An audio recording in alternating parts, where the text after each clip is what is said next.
Sweet. I'll make sure it goes up on YouTube. We're live. All right. There we go. Cool. Make sure that doesn't. There we go. There we go. Cool. All right. Well, welcome, ladies and gentlemen. This is Undisputed with Clay and Brenton, NASCAR talk show. Pretty much anything we can say can probably be disputed. But in this episode, it's going to be short, sweet, to the point. We had Pocono last weekend. We have Michigan coming up. So Pocono. Kind of strange, Clay. What do you think? Yeah, it was a really odd race. It seemed like the tire problems that we had the previous week were evident again all race long at Pocono. It seemed like we had a lot of issues with tires going down throughout the race. I thought maybe it was just the track the week before, but it seemed like it was a continuing problem again this Sunday. So it might be something Goodyear needs to evaluate and work on again this week. But overall, just interesting race. You know, Kyle Larson sweeping both stages. That was a really major surprise because, you know, Kyle seems to be the kind of racer that he does really well in the beginning of the race and then, you know, fades away towards the end. He has some kind of bad luck or, you know, something happens. Yeah. Or he's one of those guys that shows up out of nowhere at the end of the race and steals the show. You know, the 42 team has never been a dominant team throughout an entire race. So to win both stages was really surprising to me. But his type of luck did rear its ugly head again at the end of the race on Sunday. Once the final caution flag had ended and the green flag dropped again, you know, Kyle made a really, really nice pass to the inside and gained, I believe, 2, 3, maybe even 4 spots in the first corner. And, you know, he seemed to be charging to the front, but made a bit of a wild move in front of Clint Bowyer, and Clint Bowyer, you know, made another evasive maneuver behind him and ended up clipping him in the back right corner and turned him right into the wall, which pretty much pancaked the right side and destroyed the car. And I'm pretty sure he ended up coming to pit road. And I'm not sure exactly where he finished, but it was not a good finish. So really, overall, it was an impressive day for Larson and the whole 42 team. They obviously had speed. You know, he seemed to be able to control the race for a good period of the day, but just typical Larson luck there at the end, which, you know, sometimes it seems like he just has bad luck, but other times, you know, he just seems to get himself in these wacky situations that end up taking him out of the race. You know, he did the same thing at Charlotte, and I'm just like, dude, what are you thinking? You know? Yeah. You know, he took himself out of the 600 when he was running decent. He took himself out of Pocono when he was running decent. You know, obviously he's a racer at heart. He wants to win. He's probably like Kyle Busch in the sense that if you're not winning, you're losing. Second place isn't good enough. You're just the first loser. Right. As a fan, I appreciate that mentality out of Larson, and I think it's one of the things that our sport is lacking as a whole. We need more of that fire and drive in these drivers to want to get to the front and fight for these races. But at the same time, you know, Larson's finally starting to build up a little steam after basically a horrendous start to the season. And, you know, he could have settled for a top 5 finish, but instead put himself in a situation where he got turned in the wall and had a horrible finish. So right. while I like to see those guys fight for the win, you know, Kyle Busch had basically controlled the last 50 laps. You know, he was checking out. After that restart, he was out, he was gone. There was really no way Kyle Larson was going to catch him again without a caution. So he really should have just played it easy and settled for a decent finish as opposed to driving like a wild man and putting himself in the wall, which, again, was partially Clint Bowyer's fault, which, you know, I have no time for Clint Bowyer anyway. I think he's a terrible driver with a Kyle Busch attitude, which Kyle Busch deserves to have a Kyle Busch attitude because he's probably one of the best racers out there. Yeah. I don't think there's a lot of people who truly know the sport and appreciate the sport that would disagree with that. They may not like him, but they won't deny that he's one of the best drivers around.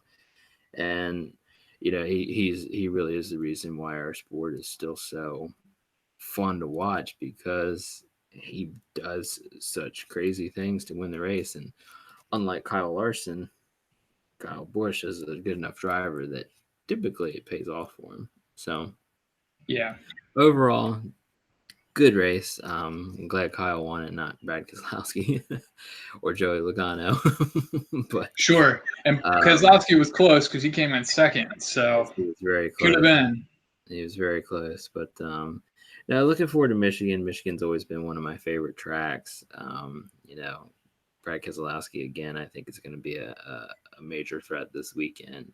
Not only hometown kid, but this is just one of his kind of tracks, high speed, plenty of room to race. It's kind of his territory, but it's also a good place for Kyle Larson. So anything you want to share about Pocono before we get into our Michigan picks? I just think that two things that came to mind were the fact that if Kyle Larson, he cannot be a cheap racer.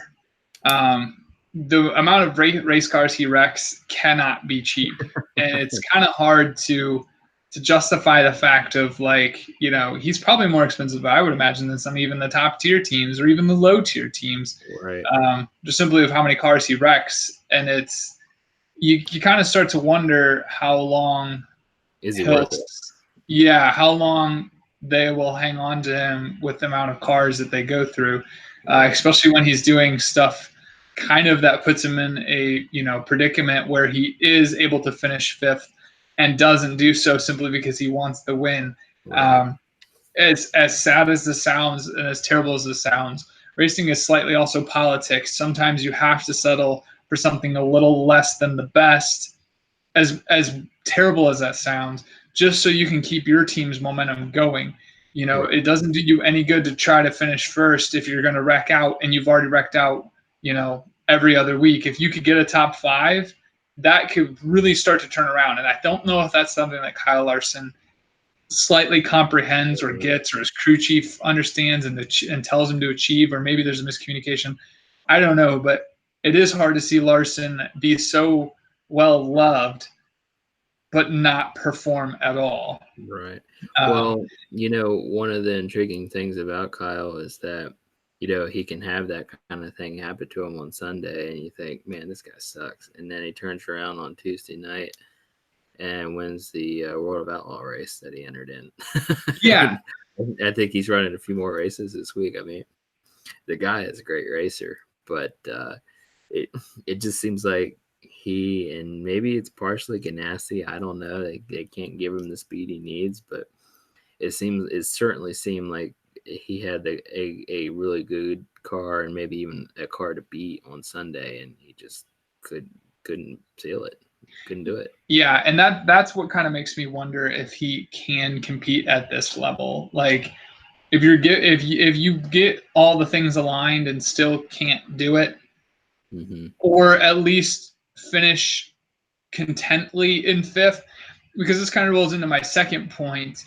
And I screenshotted you the screenshot on Sunday, and I shared it with you. We kind of bounced this idea back and forth: is what is the point of winning? Keselowski walked away from Pocono with 50 points. Kyle Busch, who won the race, walked away with 40 points. That doesn't seem like NASCAR's whole incentive to win is working real well. And if that's the case, then some of these teams need to understand, especially in Larson's case, none of us fans like to admit this, but if you finish fifth and you finish fifth consistently, you achieve a better result and have more points and better points than if you finish first once and crash out the rest. So right.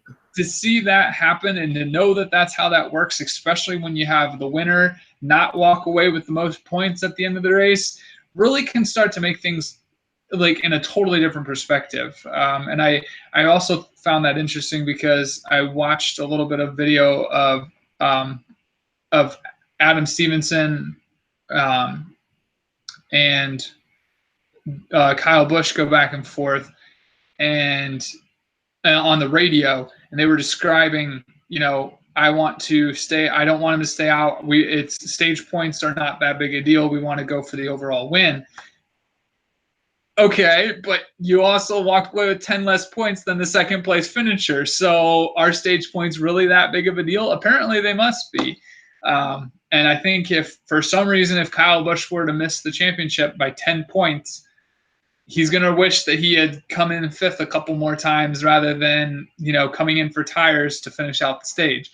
So it's a really hard thing to gauge. I don't think any of us fans like it. I don't think any of the drivers like it. And honestly, I don't think any of the crew chiefs like it.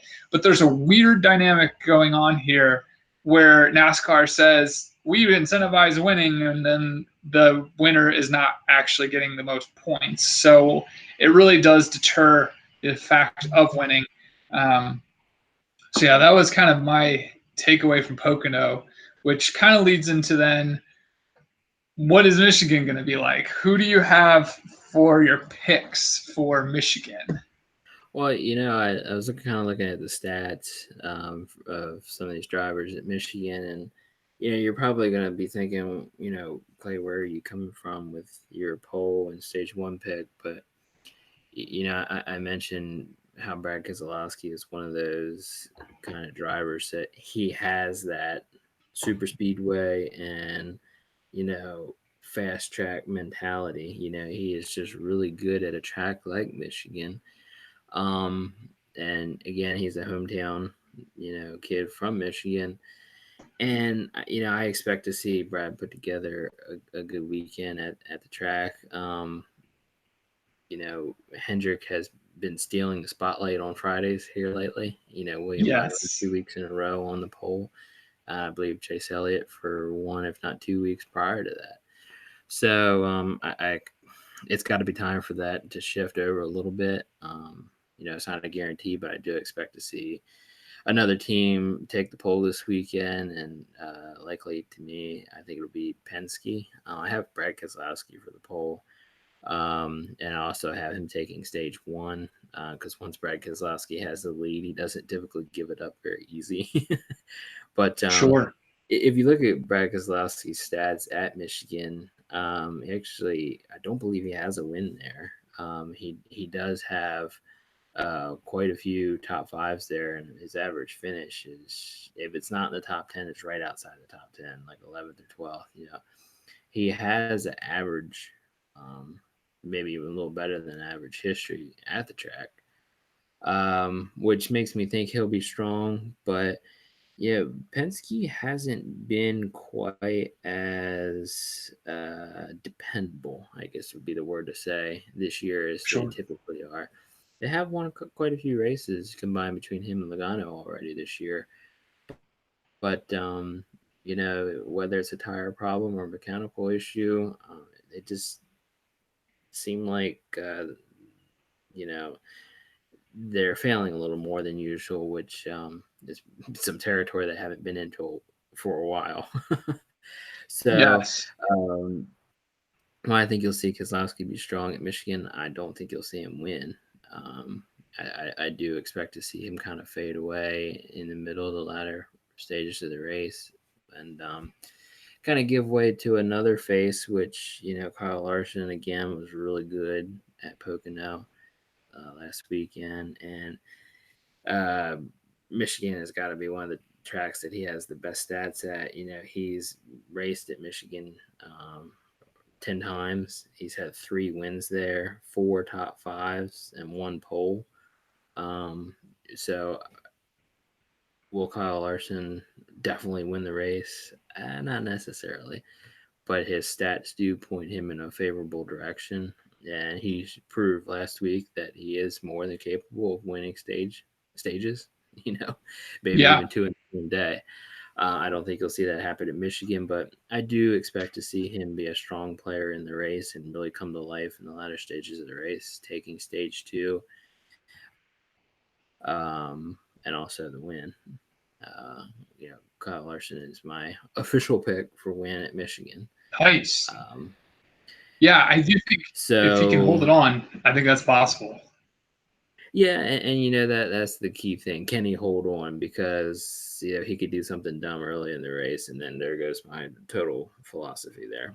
Joey Logano could win it, or we could have a long shot come up and win it.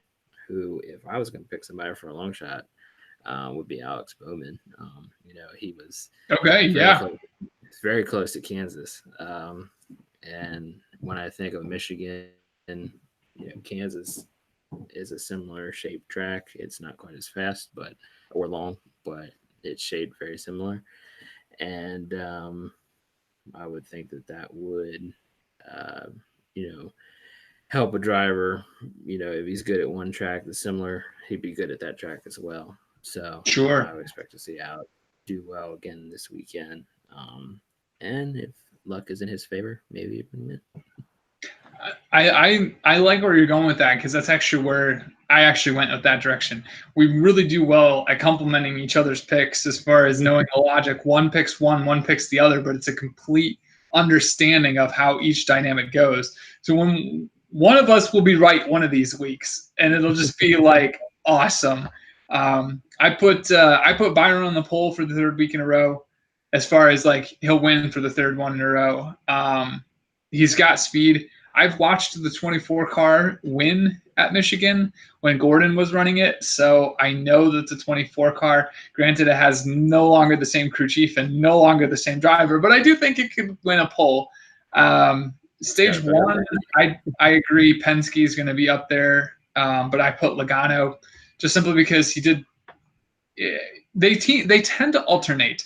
If it's Kozlowski does one good one week, it seems to be Logano who does the other week. So, and then I put Blaney at stage two. Again, another Penske driver. Again, Blaney might not be there, but he could. Michigan is almost like a Daytona in the fact of like it takes one wreck, takes out a couple people, and you could have who knows in the top 10, 5 pushing for a win. I did pick Bowman for a win this week. If he can keep some momentum going, I've seen Hendrick win there. I know Hendrick is strong there, just like Penske is. So I think that they could. I think Bowman could probably put something together, get a win there. And my long shot is Byron, actually. If he can win pole and he can get around and just hang on to the car.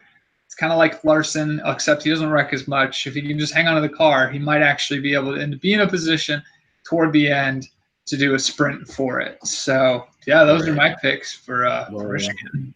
That's actually a good segue into my hot and not list coming off of Pocono, because it's interesting what you say about Byron. He's always been pretty good at qualifying, and then he tends to just go to hell on Sunday. But lately, he has been a little bit more consistent on Sundays. He obviously had the pole at Pocono, but he finished 9th, I believe. Yeah, not bad. He finished in the 9th starter or position. Yes, he finished 9th. Top 10 finish, not bad. And definitely on my not list, let's look at Hendrick Motorsports. In the finishing or results from Pocono: Chase Elliott 4th, William Byron 9th, Alex Bowman 15th. Who would ever guess Jimmie Johnson be bringing up the rear week in and week out? Jimmie Johnson finished 19th. Ouch. At Pocono. Yeah, that's not good. That seems to be where he comes in every week anymore. He did have a decent finish last week or the week before, 2 or 3 weeks ago. But he's just not there anymore, man. And he continues to fill up my not list. Yeah. And which is funny because I'm going to work backward this week, piggyback off of the not list. Somebody else who hasn't been showing up this year at all, Harvick. Where has he been? Not hot at all. Just not there. Terrible finish at Pocono. It's just not happening. He hasn't been there, and his pit crew has been letting him down quite a bit too. Yes. Yep. Another pit stop error this weekend. Yeah, it's getting a little rough for them. I don't know. what's going on with that. I did have a lukewarm this week, just simply because I thought it'd be funny in the fact that Larson is my lukewarm. He did really well, and then he fades, and it's just like, okay, you're getting there, buddy. My hot though was Jones, Eric Jones. That was quite an impressive finish, and he's done decent. When he gets a finish, a good finish, he gets a good one. When he doesn't, he doesn't. And obviously that's very inconsistent, but he struck hot this weekend, so I applaud that. So you're right. I didn't even think of Eric. He's kind of slides under the radar. I had just looked up the finishing order just before we started, so I was like, oh yeah, Jones. So I had forgotten to. It's okay. But well, out of 36 races in the year, it's not hard to forget a few. No, especially not the boring ones. Not at all. And it's almost to the point where we've almost mentioned almost every driver. I think. I don't know, but we've almost. Well, I mean, there's a few. There's obviously a handful that we have never mentioned, but Ryan Preece. Yeah. Austin Dillon. Actually, I think you picked Austin a couple times. I did pick Austin a couple times. I did, but I don't think any of us picked Ty Dillon. Ty Dillon came up only because he won 2 stages. So right. But speaking of Ty Dillon, is Ty Dillon your favorite driver? I don't know who has a favorite driver of Ty Dillon, but whoever has any favorite driver, you can be part of our giveaway. So right now we only have one comment on our last episode of Undisputed, where we're going to give away a 1/64th diecast car, all shipping and handling included, on All Out Octane. Clay and I are going to pay for it.